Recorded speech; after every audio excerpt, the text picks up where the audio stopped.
Hey there neighbors, Kevin here with eTrailer, and today we're going to be taking a look at and showing you how to install the Thomas Payne Canvasback Granite RV Trifold Loveseat here in our 2011 SunnyBrook Brookside Fifth Wheel trailer. So starting off with the Trifold Loveseat here, the initial reaction is just, this is definitely a canvas feel to it, but to be honest, this one feels a little bit better than some of the other ones I have gotten to actually play around with. This one doesn't have like that waxy coating that I kind of felt on some of the other Canvasbacked couches here. So getting right into it, with this being a trifold, you're going to be able to pop this out and have that bed. So that way if you have your friends over, maybe you have a lot of kids with you and you're camping and you just don't have all the bed space, you got a couch that can double as both, because this is going to allow you to come in and hang out, and then when it's bedtime, just easily pop it out in just a few seconds into a bed. So why don't we go ahead and show you that portion of it, because that's the main thing here. So first thing we'll do is pop out our cushions. These are just held in place with some hook and loop fasteners, and it's got a kind of felt backing on it so that it can grip it. From there, we're going to just lift up the base of our seat. We're going to have some legs here, and these are sometimes adjustable depending on the couch. I think for these ones, these are going to be adjustable. We'll just pop out these two pins, one on each side here. You'll see I got little clips to go with it. And then from there, we can adjust to one of the different holes that we have here, so we can get that height adjustment. Maybe the slide out that you're on isn't that deep, and the base of it is sitting a little bit higher, and maybe the floor below it, because you have a above floor slide out or something like that, is just kind of throwing off that balance, and you need to kind of get the front of this a little bit taller. Now in our case, I've already had this one out, and honestly, I kind of liked it where it was, if not even maybe even lowered a little bit more than what we actually can here. So I'm gonna put these pins back in, and then we can keep moving on. All right, now that I got those pins popped back in, we can grab both of our legs. I like to use these to just pull the whole piece out, and then we can set that down. And here's kind of what I was talking about with that levelness with the legs, if you needed to raise or lower it. And then the final part here is going to be just grabbing the back portion of our couch. We'll flip that down, and now we have a nice bed to sleep on. One thing personally that I like to do is I don't like my pillow falling down in the space behind our couch, so I like to throw the cushions back up there so I don't have to deal with that. Now, the next important thing is how much space do we actually have with this? So while we're in the bed position here, let's get our width. We're looking at right around 51 3/4 inches, so roughly 52 almost. If you are having that cushion up there, that's going to give you from cushion to end of the couch 60 inches. If you take that cushion out of the way and we're just measuring off the back of the couch and not to the wall, that gives us 69 inches right there. And if we add on any space that we have behind there, obviously you get a little bit more. So from there, let's talk about the cleanliness of this and what we can do if we accidentally spill something on our couch here. So with the canvas part of this, if you did spill like a drink, maybe you had some wine or something like that and it spilt on here, you probably are going to have some stains. You'd want to use a stain remover that's made for furniture fabric.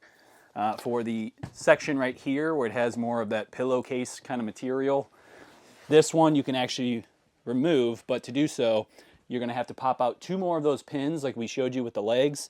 There's a pin connecting each one of our trifold portions here, so just pop those out. You can take that section away, and with this specific section in the middle, there's a zipper running along the back side of it here and up about halfway on each side, so you can undo that, take that whole cover off, and actually wash it. Now let's flip this back up into the couch mode, and we can take some more measurements and see what this is like when we're sitting.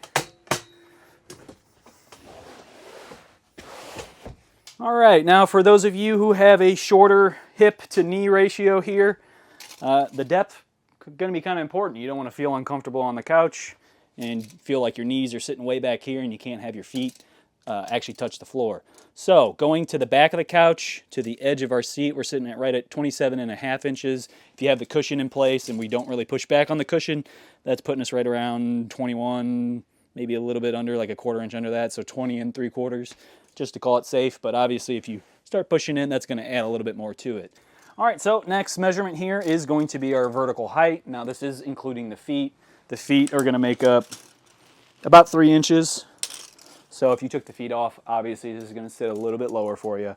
And that is going to be right at 17 inches to about the top of the cushion here. You got a little bit of a curve, but it sits a little higher here. So I'm going to go a little bit over just to really get that measurement. But now that we've kind of looked at it, we've kind of felt how it feels.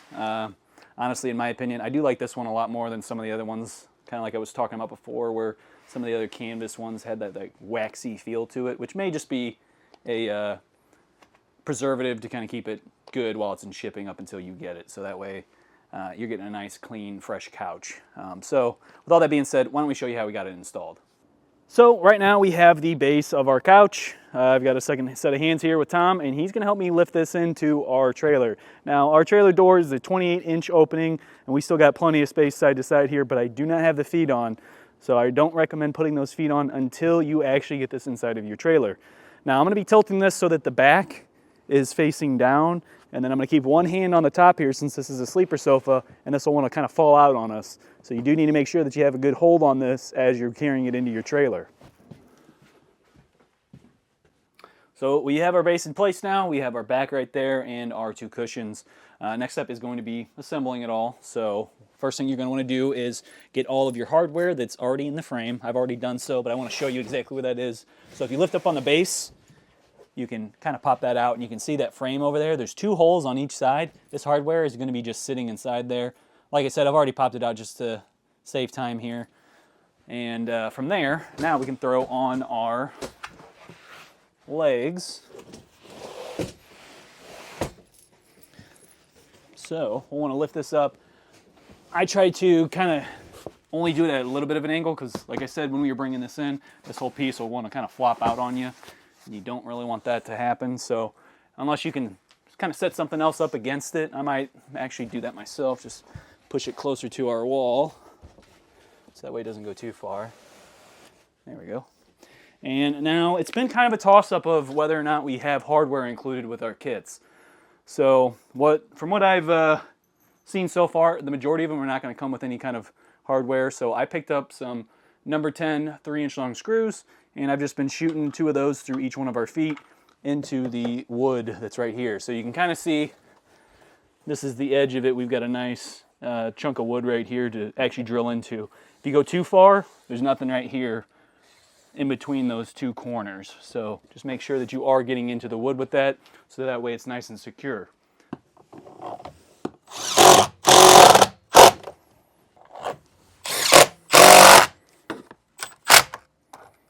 Next step, we're going to be putting our backing on. So like I said, grab that hardware. And for this, we're going to want to fully put out the bed portion here. So we'll lift up on the base. We'll grab out the feet. We can kind of pull that out too. And then we're going to come to the back here. And these are going to drop in right back through these holes here. But we're going to have a hinge on the back that we're going to put these bolts through. And we'll finish that off with a nut on the bottom. All right, I kind of find it a little bit easier if you stand behind it. I've got my boots kind of holding it up from the back. So that way it's not just wiggling on you the whole time. And then getting one of the nuts started will help really kind of hold this in place while you get the rest of it. All right, once we have that in place, we can then drop this back down, close up our feet. And then all we have to do is grab our cushions. On the back of the cushions, it's going to have more of a felt portion of it on here, and that is going to hook up to our hook and loop fasteners on the back, and that's going to prevent these from kind of falling off on you or moving around, whether you're just using the couch or if you're driving around with your trailer. And then the final thing here is going to be just kind of pushing that back into place, and we're all done. That's going to do it for our look at and installation of the Payne Canvasback Granite RV Trifold Loveseat here in our 2011 SunnyBrook Brookside Fifth Wheel trailer. My name's Kevin, and if you still have some questions about what's going to be the right piece of furniture for your RV, definitely feel free to reach out to us via our Ask the Experts link, a comment on this video, or a phone call to our customer service department, and we'd be happy to help you out on your journey.